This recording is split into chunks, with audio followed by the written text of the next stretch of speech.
Alors bonsoir, on m'a demandé de me présenter brièvement, donc j'ai une double formation de psychologue et de théologien, et donc j'enseigne depuis 20 ans à la faculté de théologie, sciences des religions, avec 3 orientations de recherche principales à l'heure actuelle. Une, c'est les représentations de Dieu chez l'enfant avec des dessins qu'on récolte dans différents pays du monde. Si vous voulez aller voir la base de données ddd.unil.ch,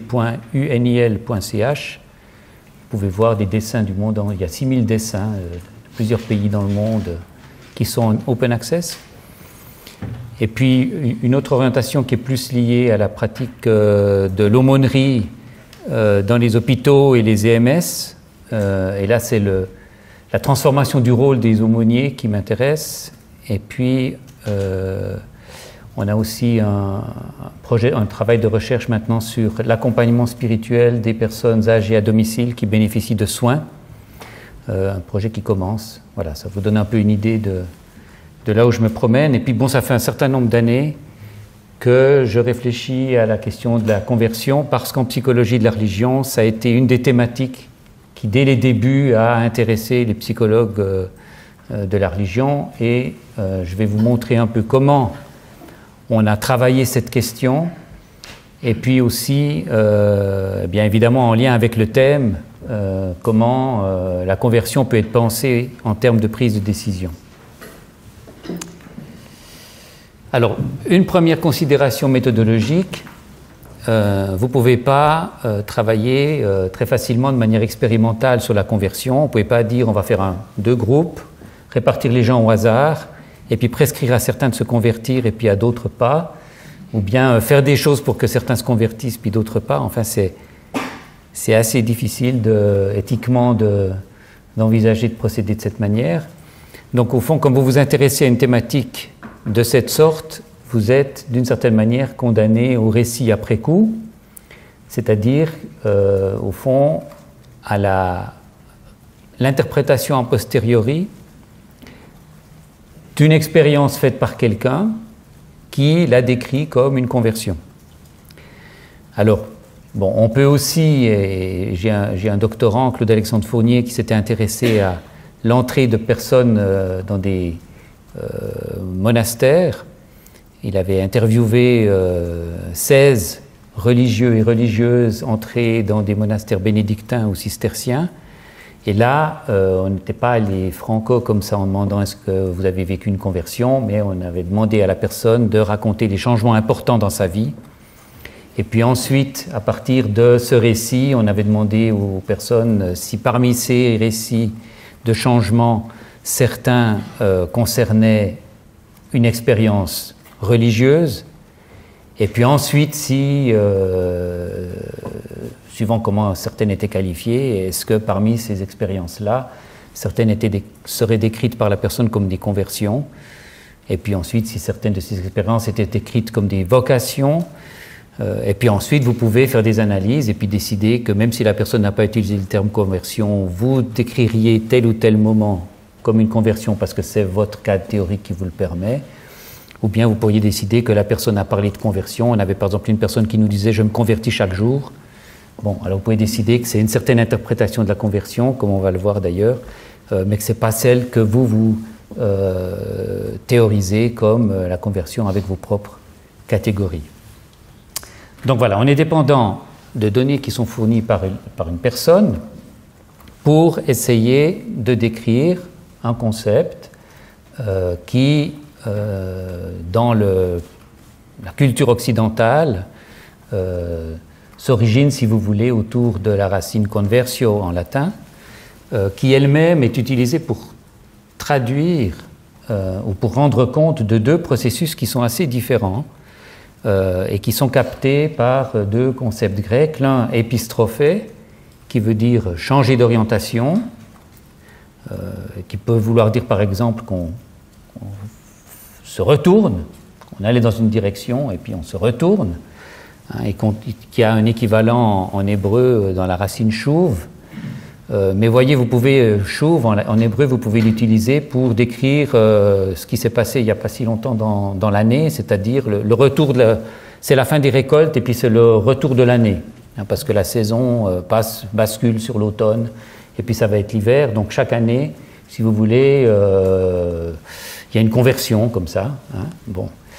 Si vous faites du ski, vous pouvez faire une conversion, si vous voulez. Voilà, ça, on pourrait décrire ça à travers ce terme. Donc ça, c'est une certaine manière d'utiliser la racine conversion en latin. Et puis il y a une autre manière qui correspond plus au grec métanoia et qui alors insiste sur un changement de vision des choses. Votre représentation du monde est modifiée, ou votre représentation de vous-même ou des choses est bousculée, bouleversée, de sorte que vous ne pouvez plus voir les choses comme vous les voyiez avant. Et donc dans ce sens-là, si vous voulez, on ne peut pas se dire que ça se répète comme ça chaque année, ou qu'il suffit simplement de se retourner pour faire une conversion. Et donc ici, dans ce deuxième sens, la conversion elle est liée à une rupture. On peut décrire, on va le voir, un avant ou un après. Et donc vous avez au fond un premier sens qui pourrait plutôt dire, alors quand il est utilisé dans le contexte religieux, le fait de faire retour et de revenir va être associé à un processus de reprendre la direction fidèle que l'on avait quittée parce qu'on s'était laissé aller, hein, et alors à ce moment-là vous avez plutôt l'idée que la conversion c'est se convertir chaque jour pour rester fidèle à une orientation de base, tandis que dans le deuxième cas, c'est que vous quittez une certaine manière de voir les choses pour aller vers une autre. Et donc ça donne, si vous voulez, une première signification dans le cadre religieux qui sera plus proche de l'idée de repentance. Hein, vous vous convertissez, vous ne cessez de vous convertir, et peut-être que si vous êtes dans une forme de religiosité qui suppose une pratique régulière de la confession, eh bien, chaque fois que vous allez confesser vos péchés, vous êtes en train, au sens propre de ce que veut dire péché, hein, vous dites, j'ai encore raté la cible, j'étais un peu à côté, ça n'a pas encore tout à fait réussi, hein, et puis, mais vous reconnaissez que vous n'y êtes pas encore arrivé, mais que vous allez vous améliorer. Donc vous êtes dans un processus, si vous voulez, de fidélité, si vous voulez. Et puis, alors, au contraire, si la deuxième signification, elle correspond plus à la manière dont les sciences sociales utilisent le terme conversion quand elles décrivent au fond une transformation d'une personne. Et donc ce que je viens de faire maintenant, si vous voulez, c'est vous dire qu'à partir de maintenant, on va s'occuper de conversion au deuxième sens du terme et pas au premier sens du terme. Et qu'en termes de prise de décision, je vais m'intéresser à ce qui fait qu'un individu à un certain moment décide de rompre avec une certaine manière de voir ou avec une certaine appartenance et puis s'engager dans une autre voie. Alors, en termes de rupture comme cela, Rambaud, en 1993, définit la conversion à l'aide d'une liste, si vous voulez, de 5 types de rupture. Alors il dit qu'il peut y avoir la transition de tradition, c'est-à-dire la personne elle appartenait à une tradition religieuse et puis à un certain moment elle quitte cette tradition religieuse et puis elle va choisir une nouvelle tradition religieuse, une nouvelle forme d'appartenance. Hein, vous étiez chrétien puis vous décidez de devenir musulman par exemple, hein, vous étiez bouddhiste et puis vous décidez de devenir juif. Bon. Et puis, il dit on peut aussi parler de conversion quand, à l'intérieur d'une tradition religieuse, on change de confession. Hein, vous étiez protestant, puis vous décidez de devenir catholique, vous étiez, je ne sais pas, musulman traditionnel, vous décidez de devenir soufi. Bon, il y a donc, à l'intérieur même d'une certaine tradition religieuse, la possibilité de vivre des conversions. Et puis ensuite, on peut supposer que des gens n'appartenaient pas à une tradition religieuse et puis vont se mettre à appartenir à une tradition religieuse. Et dans ce sens-là, la conversion, elle va simplement décrire un processus d'adhésion. Et ça, c'est des gens qui n'étaient pas du tout impliqués dans des appartenances religieuses. Si on avait fait une enquête sociologique, ils auraient mis 100 en religion, et puis 5 ans plus tard, quand on refait de nouveau une enquête sociologique, ils mettent qu'ils sont de telle ou telle tradition religieuse. Une quatrième manière de parler de conversion, c'est quand la personne reste à l'intérieur d'une tradition religieuse, mais modifie très fortement l'intensité avec laquelle elle adhère. C'est-à-dire, elle était née protestante, catholique, juive, musulmane, etc. Mais au fond, c'était une appartenance par la socialisation familiale, sans adhésion personnelle à ce que cette tradition religieuse supposait. Et puis à un certain moment, tout à coup, ce qui était très périphérique dans l'identité de la personne devient central. Et alors, on peut parler à ce moment-là, tout à coup, la personne dit, elle change complètement sa manière de vivre, elle se met à être quelqu'un qui veut être un authentique chrétien, un authentique juif, un authentique, etc. Et on peut parler à ce moment-là d'une rupture dans sa manière d'être au monde, et Rambaud propose de parler aussi dans ce cas-là de conversion. Et puis il étend la notion de conversion au processus inverse, c'est-à-dire les gens qui étaient très religieux et puis qui quittent, qui décident de devenir athées militants. Alors ça, c'est ce qu'il appelle l'apostasie, ou bien qui laissent simplement couler, si vous voulez. Ils abandonnent les pratiques, ils ne sont pas militants pour dire qu'il ne faut pas être religieux, mais au fond, ils vont vous dire qu'ils sont devenus des personnes sans appartenance religieuse. Et il dit là, il y a aussi une transformation qu'on pourrait appeler conversion. Voilà, alors on pourrait discuter longuement du fait de proposer une définition qui suppose une liste de différents processus. On pourrait se demander si vraiment il y a une unité là-dedans. Ce qui m'intéresse, disons, c'est simplement de dire que dans tous ces types, vous avez une succession temporelle entre deux moments et une rupture entre ces deux moments. C'est-à-dire qu'on ne va pas supporter qu'on puisse être à la fois ceci et cela. Il a fallu choisir, il a fallu quitter une certaine manière d'être pour adopter une autre manière d'être. Et c'est la conversion au sens de rupture que nous allons travailler, parce qu'elle va être concrétisée, par exemple, par l'adhésion à un nouveau système de normes. Elle va se manifester peut-être par un changement de groupe d'appartenance. Vous ne pouvez plus fréquenter les mêmes personnes, parce que ça supposerait de manger ces choses-là, ou ça supposerait d'aller dans ces endroits-là, ou ça supposerait de s'habiller comme ça, ou voilà. Et puis, ça suppose peut-être aussi une nouvelle représentation du monde. Il y a vous concevez autrement, au fond, les fondements de votre être au monde, de ce qui donne du sens à l'existence. Voilà, alors, une fois que j'ai décrit la conversion ou défini la conversion de cette manière-là, eh bien, une autre manière de la définir, si vous voulez, c'est de dire c'est une sorte de quoi. C'est quoi la catégorie englobante, et ce que je vous propose, c'est de considérer ici la conversion comme une transformation identitaire. Et donc, une transformation identitaire, elle peut résulter de facteurs internes. Il y a des choses en vous, vous transformez vous-même, et puis ça vous oblige à modifier votre manière de vous comporter, la manière de vous présenter. Et puis la conversion, elle peut être aussi, ou comme d'autres formes de transformation identitaire, être provoquée par des facteurs externes, c'est-à-dire c'est les autres qui exercent une pression sur vous et qui s'attendent à ce que vous vous modifiez.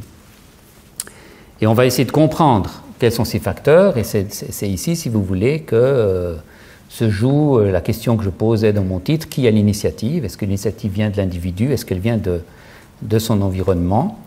Et que l'on peut essayer de comparer différents modèles de la conversion.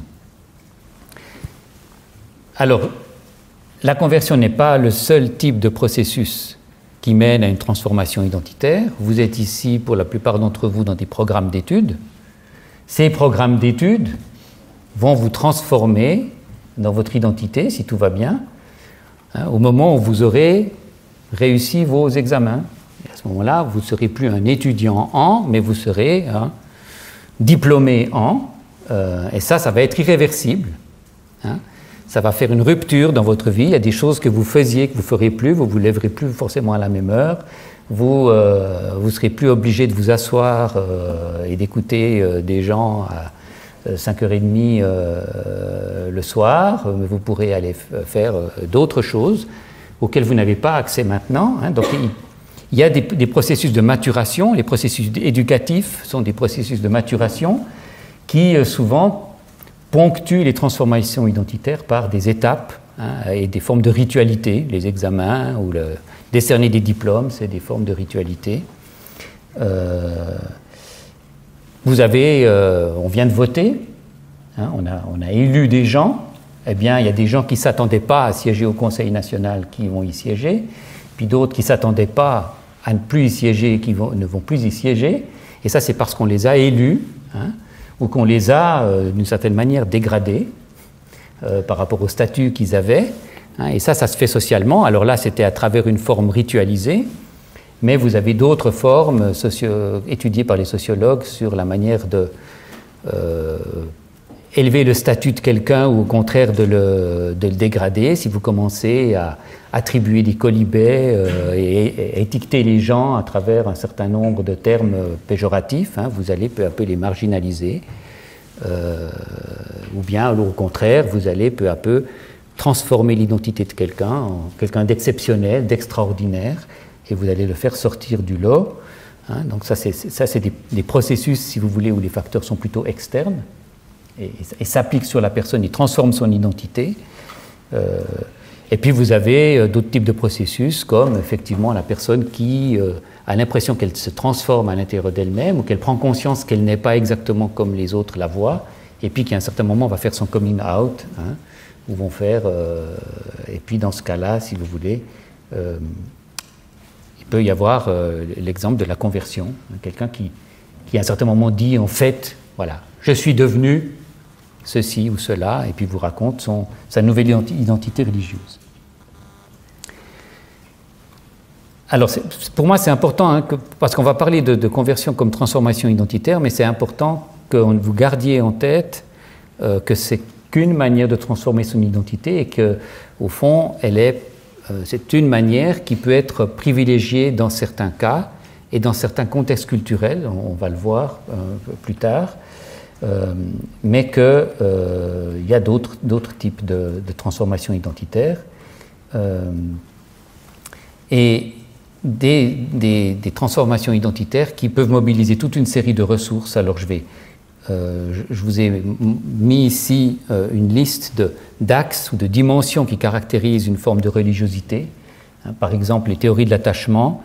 Il peut se trouver que quelqu'un a une forme de religiosité qui suppose qu'il cherche sécurité et protection auprès d'une figure spirituelle. Et donc la conversion, c'est qu'il a trouvé tout à coup, la personne a trouvé cette sécurité et cette protection auprès de telle figure spirituelle, un saint, un maître spirituel, un Dieu, Marie, enfin voilà. Vous pouvez avoir des formes de transition ou de transformation qui sont caractérisées par l'inclusion ou l'exclusion par rapport à un groupe. Parce que vous vous convertissez, vous changez de groupe d'appartenance et vous ne pouvez plus aller dans les activités de ce groupe. Mais maintenant, les activités de tel autre groupe vous sont accessibles. Je vous l'ai dit, ça peut être, vous ne voyez plus le monde de la même manière, c'est plutôt cognitif à ce moment-là. Ça peut être que vous changez de rôle. Vous aviez une certaine manière de vous comporter et des formes d'identification. Et puis, parce que vous vous convertissez, eh bien, vous commencez à vous comporter autrement parce que vous endossez un autre rôle qui vous est conféré par la nouvelle identité que vous avez, dans laquelle vous êtes entré. Et puis, il peut y avoir des aspects éthiques. Hein, il y a des choses que vous faites ou que vous ne faites plus, des choses que vous mangez ou que vous ne mangez plus. Vous cessez de fumer ou bien vous décidez que vous allez prendre telle ou telle substance qui a des effets, si on veut, pour vous mettre dans des états de transe, par exemple, parce que dans le groupe religieux à laquelle vous appartenez, ça fait partie de la ritualité. Donc, il y a tout à coup des choses qui étaient interdites avant qui deviennent permises, ou qui étaient permises et qui deviennent interdites, à travers ces transformations. Et donc, ces différents actes, c'est pour vous montrer que les ruptures peuvent se jouer à différents niveaux, qu'elles peuvent caractériser des formes de religiosité différentes, et puis qu'elles peuvent être successives ou concomitantes dans l'intégration que fait une personne d'une nouvelle identité religieuse. Ça peut passer par ces différents aspects, et tous ces aspects éventuellement chez une même personne, mais pas forcément tout à la fois, ça dépend.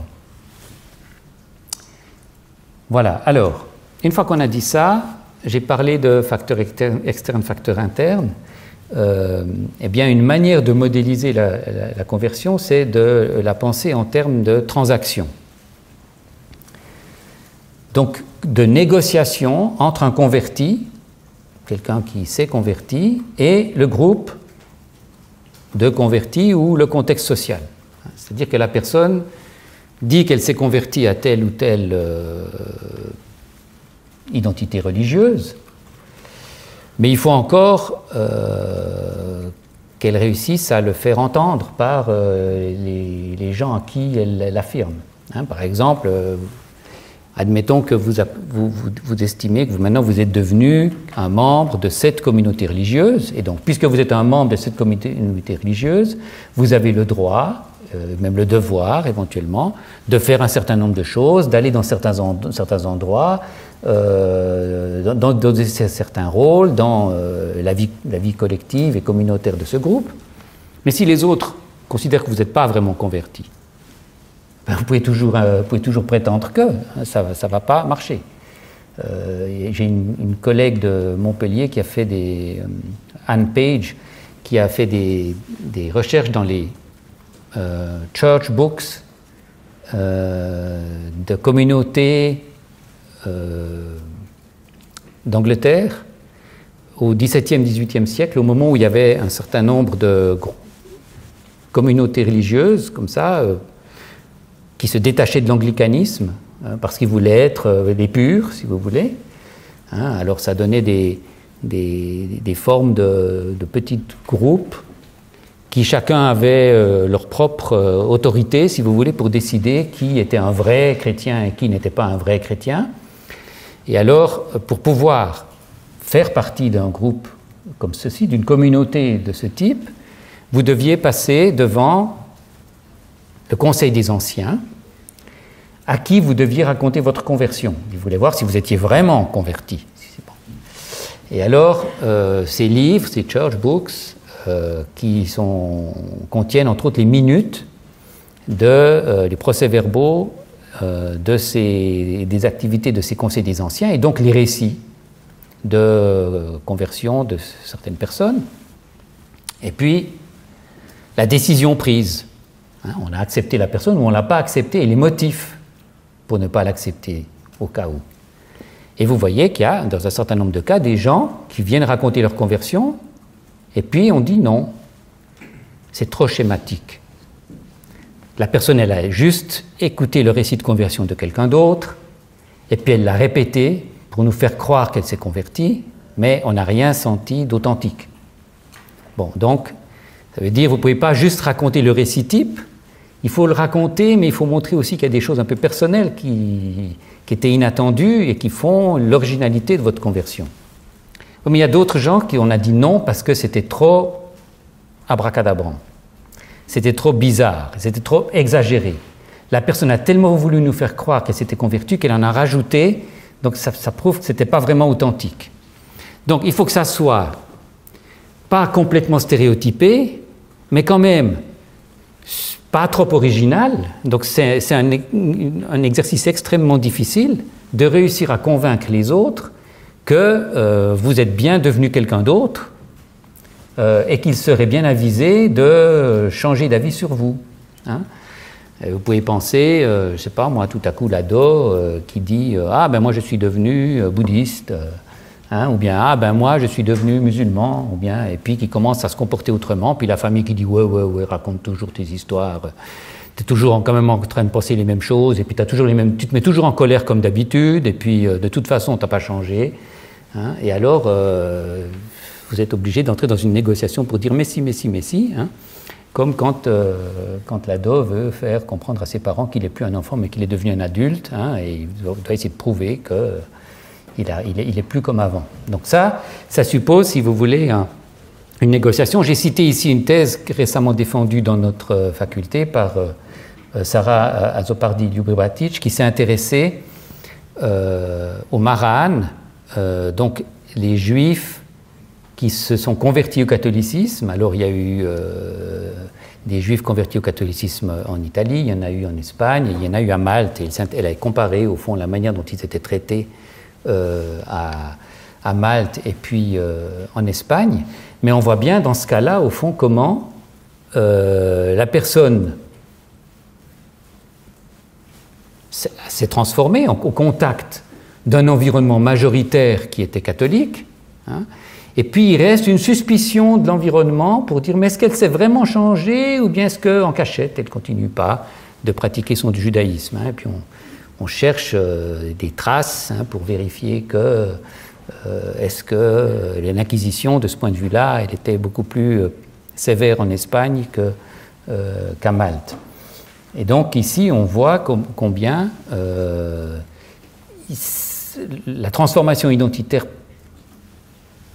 prétendue par la personne, eh bien, elle est dépendante de la capacité de l'environnement à la reconnaître. Et donc, les manières dont l'environnement et la personne va redéfinir son identité hein, peuvent être convergentes ou divergentes, et si c'est divergent, vous êtes dans un plus grand mal-être que si c'est convergent. Et donc on peut parler dans ce sens-là, si vous voulez, d'identité subjective, hein, l'identité que je me donne de mon propre point de vue, et puis d'identité objective, l'identité que les autres m'attribuent de leur propre point de vue. Et on peut espérer que la négociation, elle va réussir à obtenir une coïncidence entre ces deux identités. Alors la question, ben c'est voilà, qui a l'initiative? Qui initie le processus de redéfinition de l'identité? Qui a le droit de mettre en route le processus de renégociation de la définition de l'identité de quelqu'un? Est-ce que c'est je fais mon coming out et je demande aux autres de reconnaître mon identité, puis tant pis s'ils ne veulent pas me reconnaître, hein, ou bien c'est l'environnement qui fait pression et qui me pousse à me transformer. Et donc, dans un cas, le converti, si vous voulez, il va plutôt être décrit comme un être passif, qui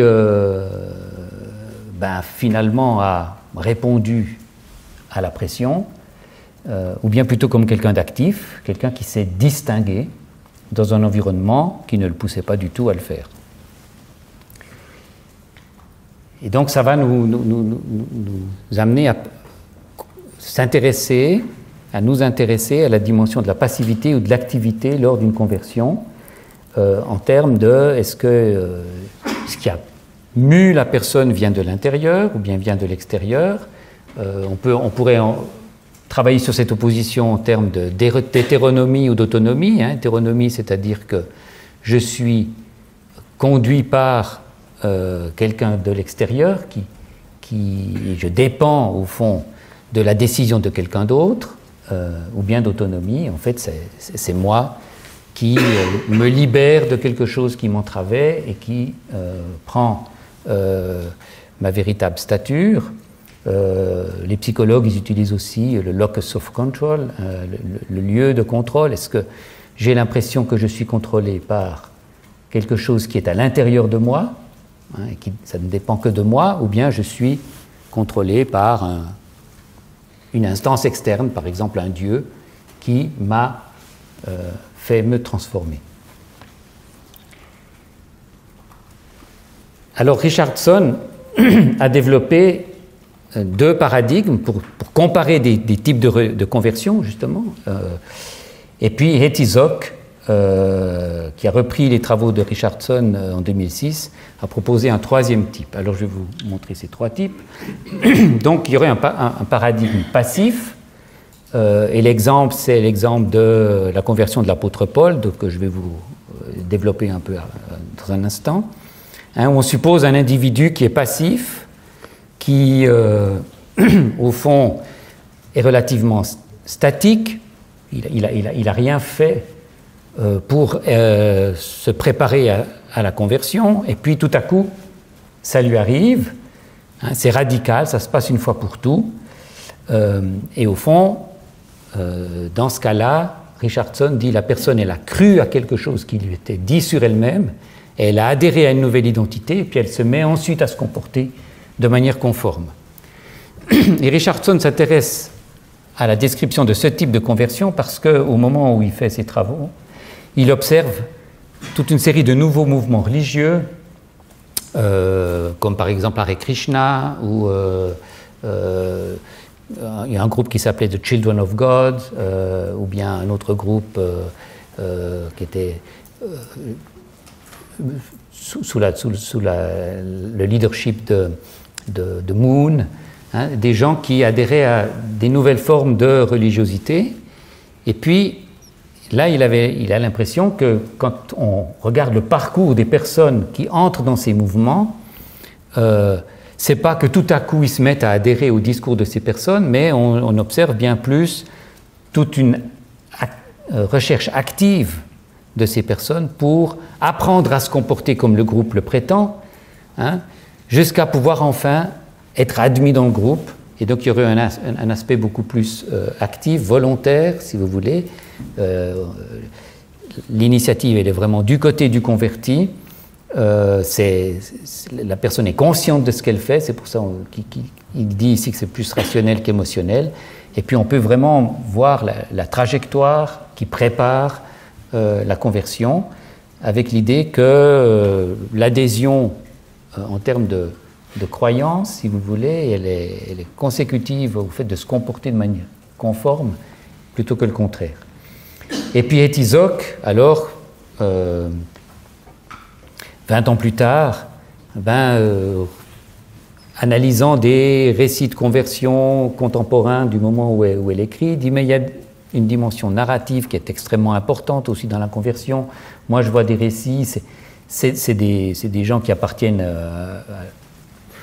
elle travaille en Hollande, donc voilà, au paysage hollandais. Ce n'est pas des gens qui ont des nouveaux mouvements religieux, mais ils ne racontent pas leur conversion de manière purement passive. Ils montrent toute la recherche dans laquelle ils ont été, et puis c'est le récit qui construit tout ça. Et alors elle propose, au fond, un cheminement qui combine un peu les aspects décrits dans les deux premiers paradigmes de Richardson. Alors, Zock va dire que c'est des paradigmes dans la recherche sur la conversion d'un point de vue psychologique. De mon point de vue, ce qui différencie ces paradigmes, ce n'est pas tellement des processus psychologiques différents, mais un déplacement théologique dans la manière de parler de ce qui cause la conversion. Dans le cadre de la conversion de Paul, vous avez un individu qui va dire que c'est Dieu qui a fait les choses. Donc c'est une certaine représentation, si vous voulez, de Dieu, un certain discours sur Dieu qui, en termes de prise de décision, puisqu'on est là, dira c'est Dieu qui a pris la décision, moi j'y étais pour rien, l'initiative est de son côté et moi j'étais purement passif. Et puis, dans les nouveaux mouvements religieux, on ne va pas vous dire c'est le groupe qui a fait, ou c'est ce nouveau mouvement religieux qui a pris l'initiative, c'est moi qui, à un certain moment, me suis intéressé, et puis on raconte, au fond, c'est presque une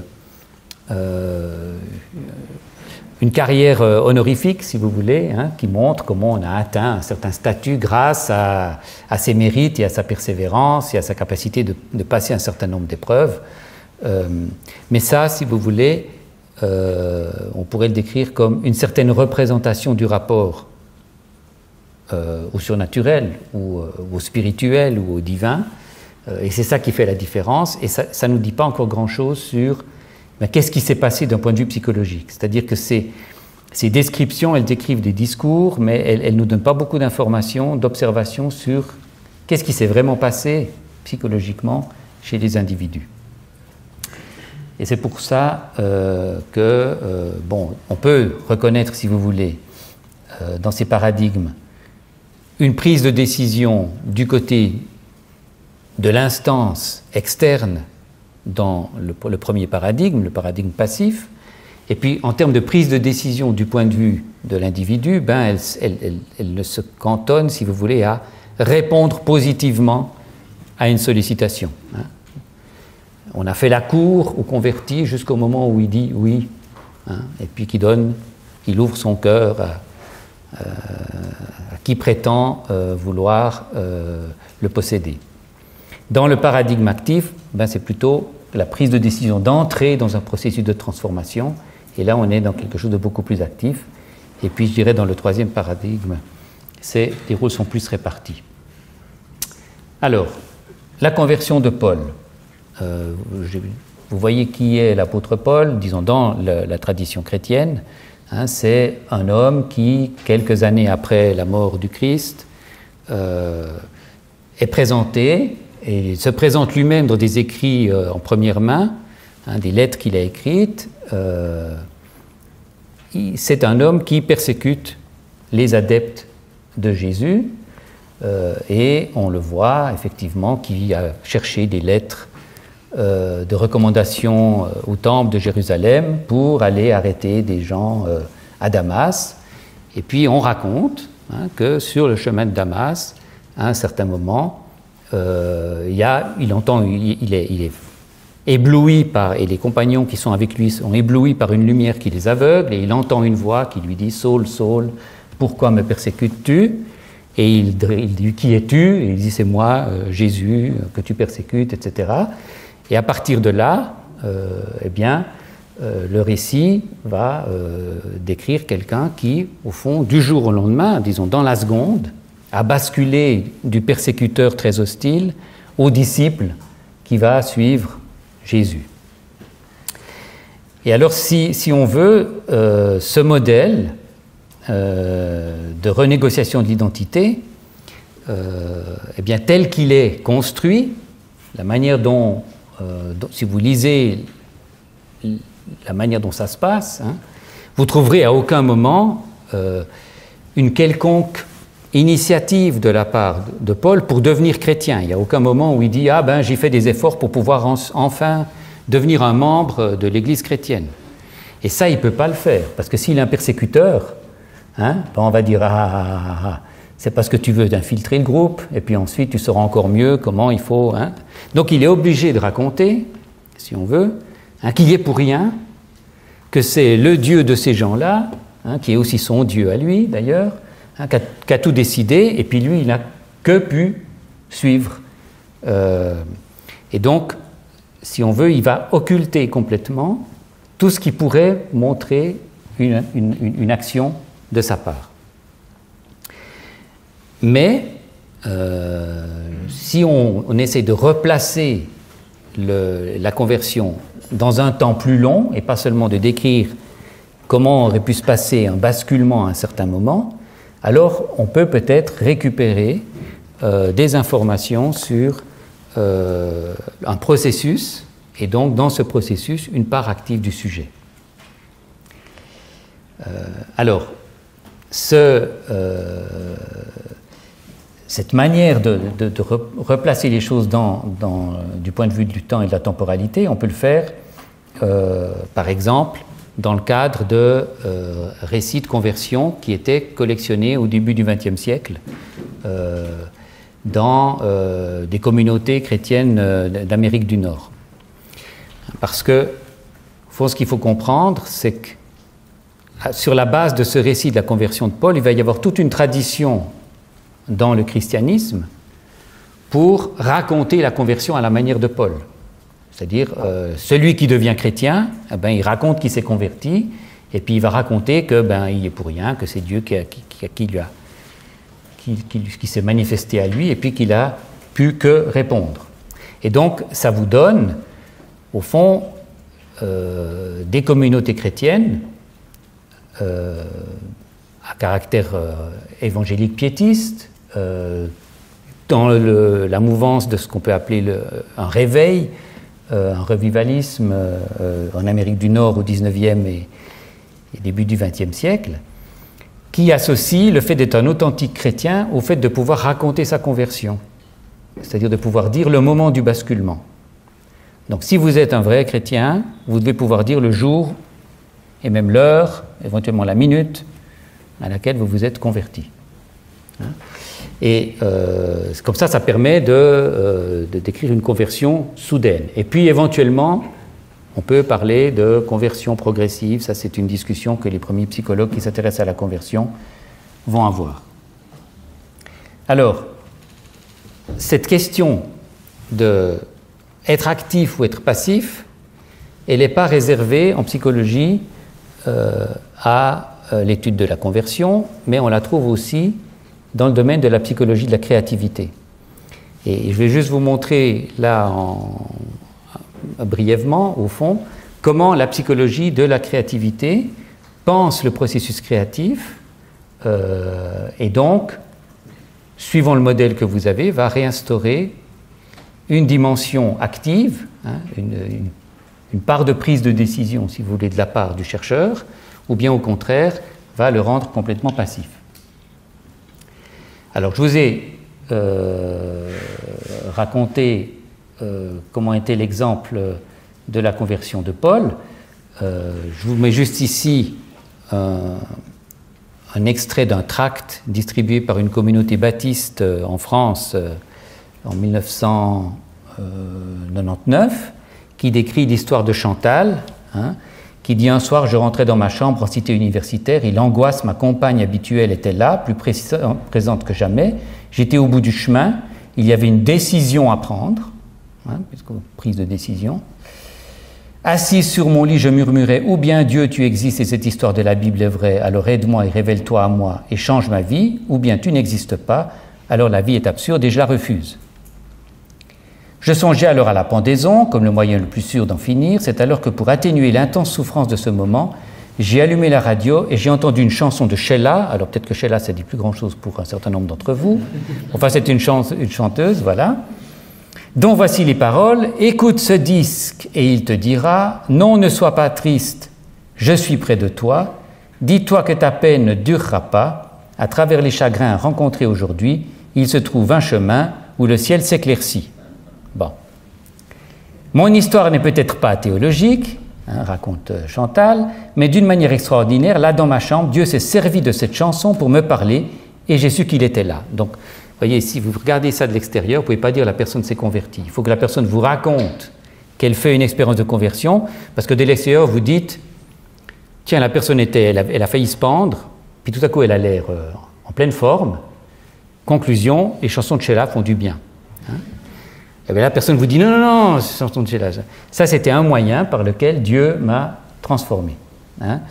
Dieu s'est servi de ces chansons pour me parler et j'ai su qu'il était là, qu'il me parlait. Sa voix était une voix d'amour qui me promettait une vie nouvelle et heureuse. Un miracle, comme on l'appelait autrement, s'était produit pour moi. Jusqu'à présent, le visage de Dieu m'était caché. Ce jour-là, je l'ai vu avec mon cœur d'une manière certaine et indélébile. Son visage et surtout son regard. Bon, vous pouvez toujours... vu de l'extérieur, vous demandez où était ce regard, donc c'est une expérience intérieure que la personne décrit. Comme il est écrit dans l'Évangile, il le regarda et il l'aima. Ce regard d'amour de Jésus sur moi a transformé ma vie.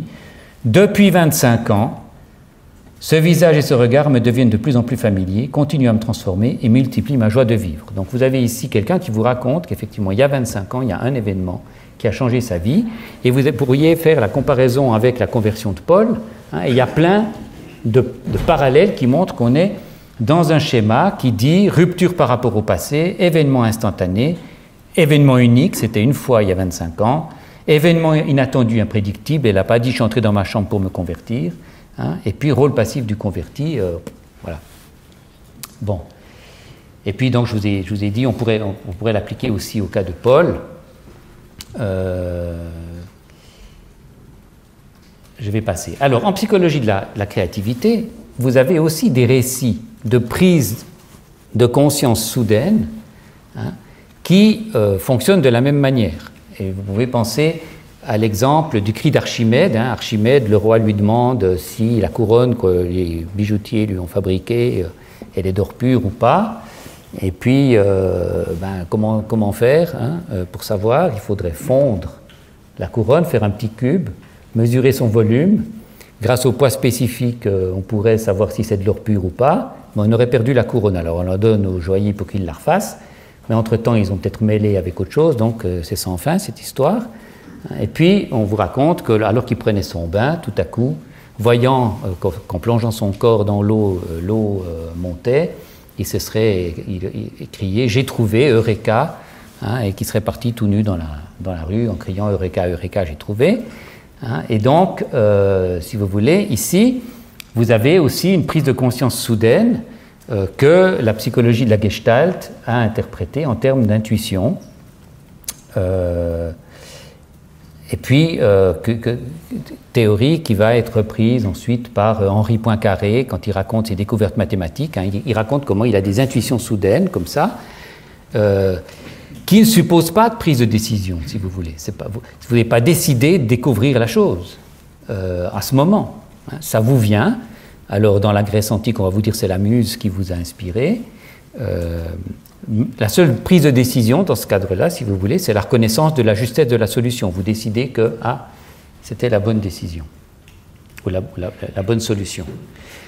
Arthur Koestler, quand il parle de l'acte de création, il va reprendre le cas d'Archimède et puis il va montrer une part active dans l'activité mentale de la personne en montrant que ce n'est pas n'importe qui se plonge dans un bain qui découvre la loi d'Archimède, que le volume d'un corps est équivalent au volume d'eau déplacé quand on le plonge dedans, hein, mais que cette loi, elle n'est découverte que par quelqu'un qui mobilise simultanément deux matrices de compétences, une matrice sur les connaissances géométriques, ce que c'est un volume, et puis des connaissances sur l'activité de prendre un bain, c'est-à-dire, vous savez, quand vous prenez un bain, vous ne remplissez pas la baignoire à ras avant de vous mettre dedans, hein, donc vous avez une connaissance pratique de l'activité de prendre un bain, et puis au moment où vous vous posez des questions de volume et puis que vous êtes en train de prendre un bain, ces deux activités mentales sont simultanées, et donc ça va permettre qu'elles se croisent. Mais là, de nouveau, si vous voulez, vous ne pouvez pas dire je vais me plonger dans le bain pour découvrir la solution. Il y a quelque chose qui vous échappe, et puis la prise de décision, elle est uniquement en termes de reconnaître la justesse de la solution. Et ça va être prolongé. Alors, ici, on restitue, si vous voulez, la dimension active au moment. Et puis Gruber, qui a travaillé sur Darwin, et ce qui est intéressant alors avec Darwin, et qu'on n'a pas avec l'apôtre Paul, c'est qu'avec Darwin, on a des journaux. Ce serait fantastique, si vous voulez, si on avait les journaux de l'apôtre Paul pendant les 5 ans avant sa conversion, et puis pendant les 5 ans après, puis qu'on puisse voir, au fond, si vraiment, lui, dans son journal, il dit « je me suis converti ce jour-là ». Parce que Gruber, quand il travaille sur Darwin, il trouve effectivement un récit après coup, comme un récit de conversion, si vous voulez, des années, c'est plus de 40 ans après, je crois à peu près, ou 37 ans après, dans la préface d'un de ses livres, Darwin va raconter comment, en lisant Malthus, On Population, il a eu tout à coup l'idée de la sélection naturelle. Hein, voilà, donc il raconte ça. Et il dit que c'était en octobre 1837, je crois. Bon, très bien. Alors, Gruber est allé voir les journaux de Darwin. Il trouve pas vraiment en octobre 1837, mais septembre. Donc, c'est quand même pas mal, à plus de 35 ans d'années plus tard, de se rappeler quand c'était. Il voit effectivement quand Darwin est en train de raconter les observations qu'il fait en lisant Malthus, mais il ne voit pas le Eureka. Il voit ses observations, il voit l'idée en question, qu'il pourrait y avoir quelque chose comme la sélection naturelle, et puis plus rien. Le lendemain, Darwin s'occupe des comportements sexuels des babouins, parce qu'il se demandait aussi si la variété venait par le croisement des patrimoines génétiques de deux individus dans la conception sexuelle. Bon. Et puis il faut attendre plusieurs semaines pour que de nouveau cette même idée apparaisse, et puis pire, déjà quelques mois avant, en juillet, Darwin avait dit des choses à peu près semblables, et puis il montre au fond qu'il lui faut presque une année un peu plus d'une année, pour que tout à coup cette idée s'impose.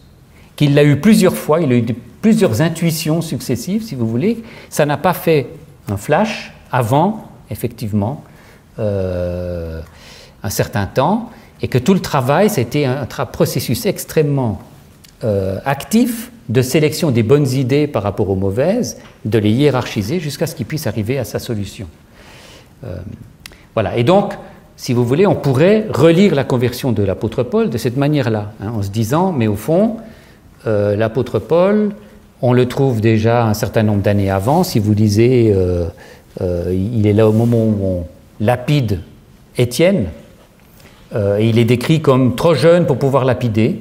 Alors il est celui au pied duquel on met ceux qui vont lapider ont déposé leurs habits, pour être plus à l'aise pour lancer les pierres. Mais lui, il est enfin comme le presse-citron, si vous voulez, dans une équipe de football. Il est là sur le bord du terrain, parce qu'il est trop jeune. Mais donc ça nous montre que des années avant, il est déjà très engagé dans être contre ce Jésus. Non ? Et puis, au fond, quand il va à Damas, il est préparé pour persécuter. Donc il est, si vous reprenez ce que disait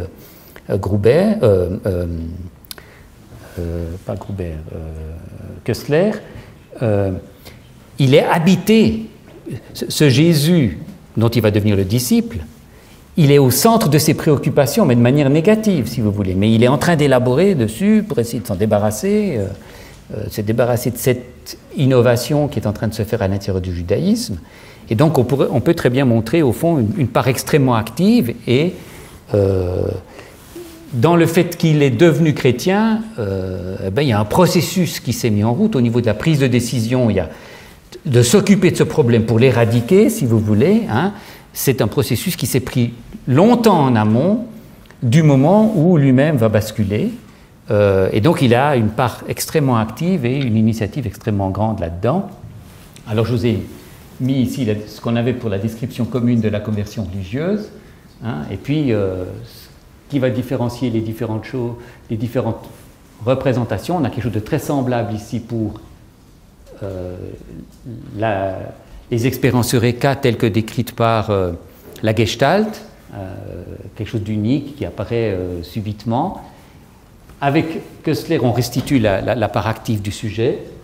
Et puis, alors, avec Gruber, on va commencer à voir qu'il y a une série de prises de décision.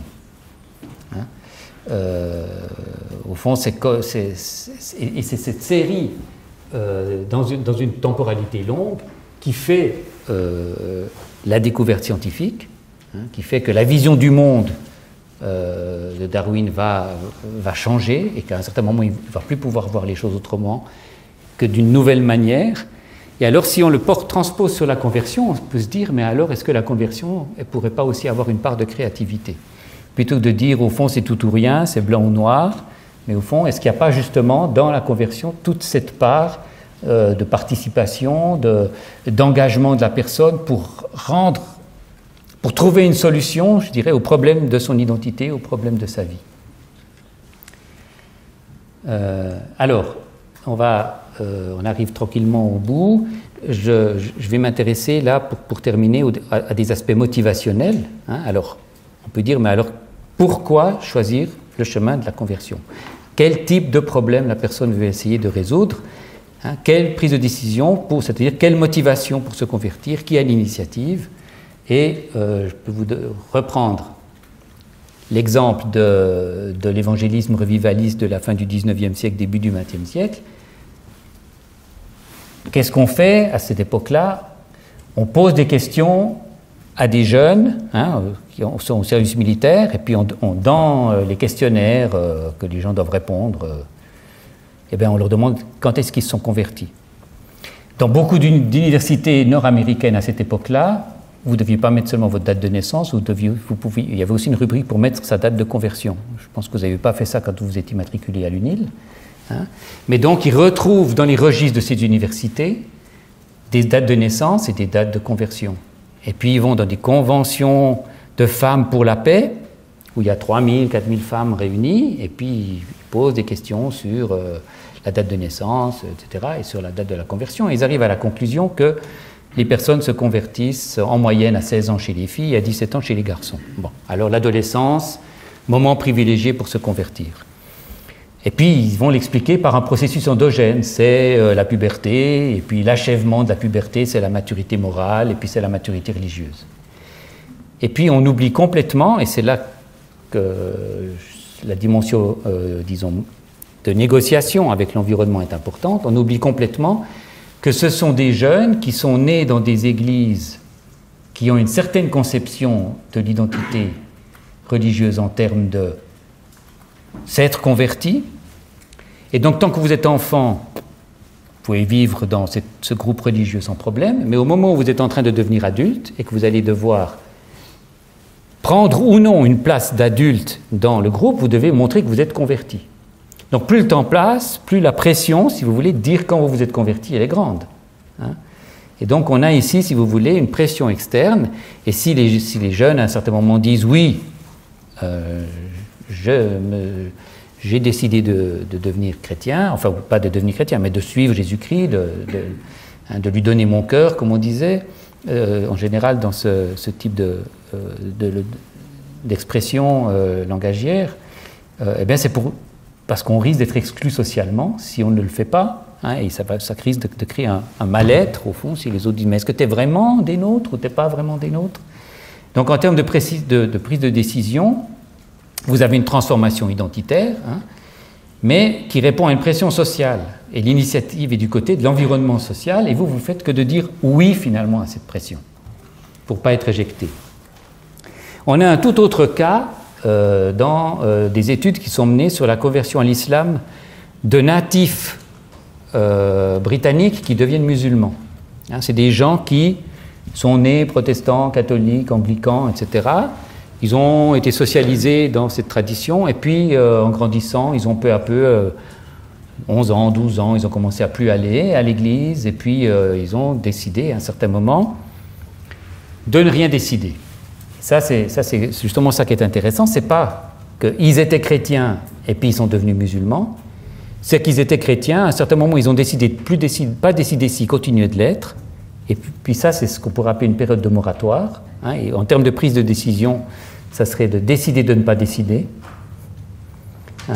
se laisser la possibilité de rester dedans, mais aussi de ne plus en être, jusqu'au moment où quelque chose va se passer. Alors certains vont décider d'adhérer vraiment au groupe religieux dans lequel ils sont nés, mais d'autres, à un certain moment, et ça donne plutôt entre 20 et 40 ans, avec une moyenne vers 27-28 ans, décident de devenir musulmans. Et pourquoi il est nécessaire de se convertir ? Eh bien, dans les églises évangéliques de type revivaliste, comme dans la tradition musulmane, vous êtes obligé de choisir. Vous ne pouvez pas être chrétien et musulman. Vous ne pouvez pas être quelqu'un qui est catholique, puis qui appartient à l'église baptiste, puis qui en même temps, c'est exclusiviste. Et donc, il y a une pression de l'environnement qui vous oblige à changer, sauf que dans ce cas-là, il y a une initiative, si vous voulez, active de la personne pour pouvoir entrer dans un groupe dans lequel elle n'était pas déjà. Voilà, donc ici on pourrait dire le fait de devoir se convertir pour pouvoir devenir un musulman, on ne le choisit pas, ça c'est voilà, mais il y a une pression du contexte culturel, mais au fond il y a la prise de décision d'entrer dans ce processus, ça elle est quand même du côté de l'individu. Et ça fait contraste, si vous voulez, avec ce que vous pouvez probablement constater, la majorité d'entre vous dans notre environnement actuel, c'est que vous êtes entouré de gens qui ne doivent ni se convertir, ni dire qu'ils ne veulent pas être religieux, parce qu'on est dans un environnement qui ne pense pas ou qui ne presse pas beaucoup, si vous voulez, les individus à définir leur identité religieuse de manière exclusive. Il y a certains groupes religieux qui le font, mais au fond, vous n'avez pas une carte d'identité sur laquelle il faut choisir quelle est votre identité religieuse. Vous ne devez pas la déclarer quand vous entrez à l'université, par exemple. Vous pouvez la déclarer quand vous entrez à l'hôpital si vous voulez la visite d'un aumônier, mais vous n'êtes pas tenu de le faire. Donc, au fond, vous pouvez être multi-appartenant si vous voulez. Vous pouvez être aujourd'hui ceci, demain cela. Et puis, à la limite, on vous pose peu de questions en général. Alors, j'avais ici un exemple aussi, mais je vais le passer, des études intéressantes qui ont été faites en Inde, où on montre justement que dans l'Inde, il y a une tradition plutôt d'inclusion, et qu'au fond, l'arrivée des missionnaires chrétiens et musulmans en Inde, qui prônaient la conversion, ont été extrêmement mal perçus par cet environnement qui acceptait volontiers ou tolérait volontiers des multi-appartenances, parce que au fond, il venait mettre en question les fondements même de la société indienne. Et donc, ça a conduit à des prises de position assez fortes au moment de la constitution, de l'écriture de la constitution de l'Inde en 1948, où on voulait mettre en garde contre certaines activités des prédicateurs chrétiens et musulmans, estimant que ces religions-là n'étaient pas des religions comme les autres en Inde et qu'elles n'étaient pas issues du terreau et qu'elles ne supportaient pas, au fond, l'inclusivisme. Et puis là, il y a deux exemples qui montrent des niches où des expériences de conversion au christianisme ont pu se faire. Voilà. Alors, en résumé, pourquoi se convertir ? On peut dire à la fois en réponse à la pression de l'environnement social, et ça, on pourrait dire une prise de décision réactive. Et puis, on peut le dire aussi, se construire par identification à des modèles collectifs. Ça veut dire vous choisissez d'appartenir, ça vous intéresse, vous êtes attiré par... et peut-être pour répondre à un besoin de cohérence psychique, c'est comme ça que vous pensez que vous pouvez mieux vous comprendre, mieux définir votre identité dans l'environnement dans lequel vous vous trouvez. Et ça, c'est une prise de décision proactive. Dans chaque cas, pour que l'identité subjective revendiquée et l'identité objective coïncident. Voilà, et puis ça c'est la dernière slide, si vous voulez, si on résume, je peux vous la lire simplement. D'abord se rappeler que l'accès à l'expérience intime de conversion passe par la médiation de la production de récits. On aurait pu dire encore toute une série de choses sur le rôle des récits dans la construction, mais je vous en ai un peu parlé avec ces communautés anglaises où il fallait raconter son récit de conversion en exploitant des similitudes avec des récits types. Mais au fond, on peut insister là sur le fait qu'il y a quelque chose de narratif dans la construction de l'identité. Que la conversion, même expérimentée comme instantanée, est sous-tendue par un long processus psychique. Alors pour des raisons théologiques, on peut vouloir gommer ce processus psychique qui met trop en avant l'activité du sujet pour mettre toute l'initiative et toute la prise de décision du côté du Dieu, par exemple, mais au fond, on ne transforme pas une identité de quelqu'un comme ça.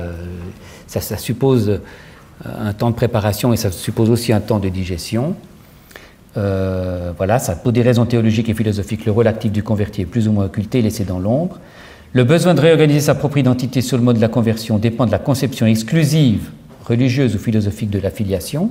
Donc ça, suivant ce que vous voulez devenir, vous pouvez simplement ajouter une nouvelle identité religieuse à celle que vous avez, et puis vous êtes multi-appartenant, parce que l'environnement le tolère.